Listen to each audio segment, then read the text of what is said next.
Hello students. Dear students, in 10th class, lesson number 5th, the periodic classification of the elements. Then today we start this lesson. बेटे इस lesson के अंदर है क्या total कि classification of the elements है। भी total जो एलिमेंट्स हैं आपने 9th क्लास में एक चैप्टर था इज मैटर अराउंड अस, उसमें किया था कि इज मैटर अराउंड अस हमारे चारों के मैटर जो है क्या वो प्योर हैं। तब हमने कहा था yes pure and impure, and pure is of two type elements and compounds. Then elements is of three type metal, non metal and metalloids. But ये जो टॉपिक है आपका ये in the starting in the 1800 के आसपास की बात है कि 1800 टू 1817 तक की बात है, 17 इयर्स की बात है बेटा। कब की? 1800 के आसपास की बात है कि तब बहुत सारे elements near about to 32 elements के आसपास जो है वो डिस्कवर हो चुके थे। अब डे बाय डे एलिमेंट्स जो है वो डिस्कवर होते जा रहे थे। तब क्या हुआ कि सभी साइंटिस्ट जो है वो इकट्ठे हुए, एक असेंबली हुई। उसमें डिसाइड किया गया कि जितने भी एलिमेंट्स डे बाय डे जो डिस्कवर हो रहे हैं उन एलिमेंट्स को हमने क्लासिफिकेशन करना पड़ेगा। क्यों? क्योंकि प्रत्येक एलिमेंट्स की डिस्कवरी, प्रत्येक एलिमेंट के बारे में जानना बड़ा डिफिकल्ट था। एक एक एलिमेंट के बारे में जानेंगे तो 32 एलिमेंट्स जो है वो इतना बड़ा लेंथी हो जाएगा कि इतना बड़ा डिफिकल्ट था, टाइम जो है वेस्टिंग प्रोसेस था। तब सभी साइंटिस्ट ने इकट्ठे हुए, सभी ने ये डिसाइड किया कि भाई ये जितने भी elements day by day discover हो रहे हैं या जितने हो चुके हैं, इन एलिमेंट्स को आप ऐसा करो कि ग्रुपिंग में लेके आओ। जैसे ग्रुपिंग में लेके आओ ताकि उनकी प्रॉपर्टी नियरली सेम हो। जिनकी प्रॉपर्टी नियरली सेम हो, कैसे भी प्रॉपर्टी, जैसे हम बात करेंगे metallic character, non metallic character, density होगी, ठीक है, आयनाइजेशन एंथैल्पी होगी, बहुत सारी एटॉमिक साइज की बात आ गई। तो ऐसी बहुत सारी ऐसी प्रॉपर्टीज हैं किसकी? एलिमेंट्स की, कि जो नियरली सेम है। जिनकी प्रॉपर्टी नियरली सेम है उसको एक ग्रुप में रखा जाए। इस तरीके से एक जो है वो एक यहाँ पे असेंबली हुई जिसमें ये बात डिसाइड की गई।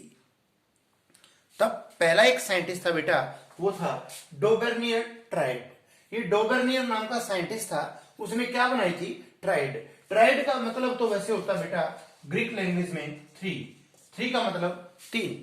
तो इन 1817 में सबसे पहला साइंटिस्ट था डोबेर्नियर, उसने एक ट्राइड बनाई। वो तो जर्मन केमिस्ट था बेटा, ठीक है। और उसने 1817 में कोशिश की क्या? क्लासिफिकेशन ऑफ द एलिमेंट्स की। तो उसने क्या किया? सबसे पहले उसने 3 एलिमेंट्स को लिया, एक ट्राइड बनाई। क्या बनाई बेटा? एक ट्राइड बनाई और उसमें क्या लिया? एलिमेंट्स को लिया। जैसे यहाँ पे उसकी ट्राइड बेटा फर्स्ट, सेकंड और थर्ड ये है। तो उसने ट्राइड ली, ट्राइड का मतलब 3, यानी कि 3 एलिमेंट लिए एक ग्रुप में ऐसे। उस ग्रुप का नाम क्या रखा? उसने ट्राइड रखा कि ये भी ट्राइड, ये भी ट्राइड, ये भी ट्राइड, मतलब उसने 3 एलिमेंट्स लिए, ठीक है। और उसने क्या कहा? उसने ये कहा कि उस ट्राइड के अंदर जितने भी एलिमेंट्स हैं, मतलब 3 एलिमेंट्स हैं, उनकी प्रॉपर्टी नियरली सेम है। एक बात। दूसरी बात उसने ये कहा कि भाई यदि फर्स्ट और थर्ड का जो एटॉमिक मास है, देखिए बेटे ये एटॉमिक मास के बेस पे किया था उसने। किसके बेस पे? एटॉमिक मास के बेस पे उसने क्लासिफिकेशन किया। उसने कहा कि जो फर्स्ट और थर्ड का जो एटॉमिक मास है, यदि मैं उसका एवरेज लेता हूं तो जो एवरेज आएगा बेटा वो मिडिल का एटॉमिक मास होगा, नियर अबाउट टू, एग्जैक्ट ना हो, नियरली होगा। इसी तरीके से कैल्शियम, स्ट्रोंडियम और बेरियम है, तो कैल्शियम और बेरियम का जो एटॉमिक मास में सम करूं तो जो उसका एवरेज यदि लो तो कितना है? 88, और यहां कितना है? 87.6, नियर अबाउट है। इसी तरीके से क्लोरीन, ब्रोमीन और आयोडीन है, तो इनका यदि मैं एटॉमिक मास लूं बेटा और उसको मैं एवरेज करूं तो कितना आएगा? 80 आएगा। ये भी अप्रोक्स 80 है। तो ये थी उसकी डोबेर्नियर ट्राइड।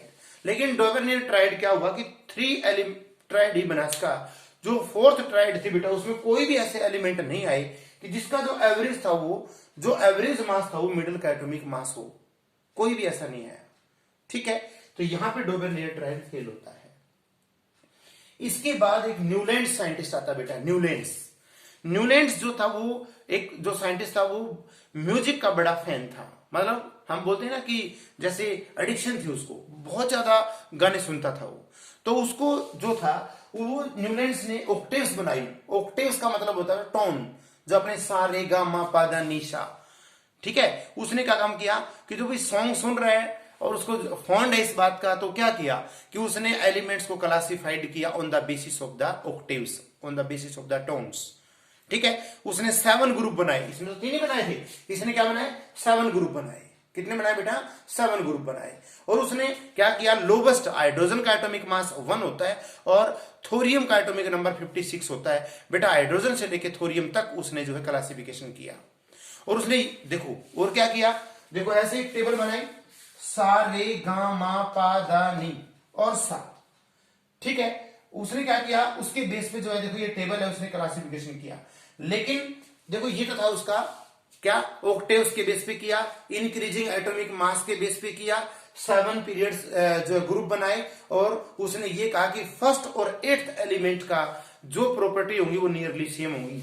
जैसे ये है fluorine, fluorine first second third fourth fifth six seventh और 8th, मतलब फर्स्ट और 8th। जैसे मैं यहां लू, यहाँ पे लिथियम, इसका 8वां एलिमेंट कौन होगा, 1 2 3 4 5 6 7 8। कहने का अर्थ कि फर्स्ट और 8th एलिमेंट की प्रॉपर्टी नियरली सेम होगी। तो ये एक ग्रुप है, इसमें सभी की प्रॉपर्टी नियरली सेम है, समझ रहे हो। तो ये थी बेटा ऑक्टेव्स।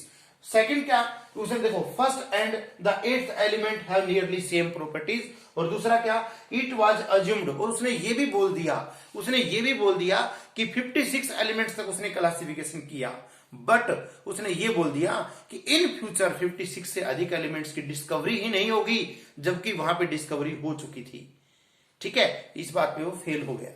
क्या कहा कि it was assumed him that only 56 existed in the nature, no more 56 elements will be discovered in future. ये उसका ड्रॉबैक्स था बेटा। ठीक है, तो अब तो ये तो था बेटा न्यूलैंड्स ऑक्टेव्स। लेकिन इसके ड्रॉबैक्स की मैं बात करूं तो ड्रॉबैक्स, जैसे इसकी बात की थी हमने डोबेनियर की, क्या कि एक 4th ट्राइड वो बना ही नहीं सका क्योंकि उसके अंदर 3 एलिमेंट्स ऐसे सेट ही नहीं हुए। तो इसके ड्रॉबैक्स क्या है, एक तो ड्रॉबैक्स ये है देखो बेटा, एक स्लॉट के अंदर उसने 2 एलिमेंट लिए, कोबाल्ट और निकल, इनकी प्रॉपर्टी अलग अलग है लेकिन फिर भी उसने सेम रखा। दूसरा कि वो केवल कैल्शियम तक ही एलिमेंट्स को क्लासिफाइड कर सका, उसके बाद ये जितने एलिमेंट ये रख रखे हैं इनकी प्रॉपर्टी नियरली अबाउट सेम नहीं है, ये वैसे रख रखे हैं उसने। थर्ड, उसने ये बोल दिया कि उसने 56 से अधिक एलिमेंट्स की डिस्कवरी नहीं होगी, लेकिन डिस्कवरी हुई और वो फेल हुआ। तो देखो न्यूलैंड ऑक्टेव्स की पहले बात तो कि उसने किस बेस पे क्लासिफिकेशन किया, सारे गामा पादा निशा के ऊपर। ठीक है, मतलब कहने का अर्थ कि म्यूजिक टोन्स के ऊपर, ऑक्टेव्स पे उसने 7 ग्रुप्स बनाए और उसने कहा कि फर्स्ट और 8th की प्रॉपर्टी नियरली सेम होगी और 56 से अधिक एलिमेंट डिस्कवर नहीं होंगे। ये तो उसका क्लासिफिकेशन था। उसके ड्रॉबैक्स क्या रहे, फेल क्यों हुआ, क्योंकि उसने एक तो बड़ी बात कह दी कि 56 से अधिक एलिमेंट्स डिस्कवरी नहीं होंगे, एक तो ये ड्रॉबैक था। दूसरा, एक ही स्लॉट में 2 एलिमेंट रखे उसने। तीसरा कि हैवी मेटल्स जैसे आयरन है, जैसे आयरन की बात करूं, कॉपर की मैं बात करूं, ऐसे बहुत सारे हैवी मेटल्स थे जिसकी जो डिस्कवर हो चुके थे उस टाइम पर, लेकिन फिर भी वो क्लासिफिकेशन नहीं कर सका। तो ये था बेटा 2 डोबेनियर ट्राइड और Newland octaves. Okay, thank you.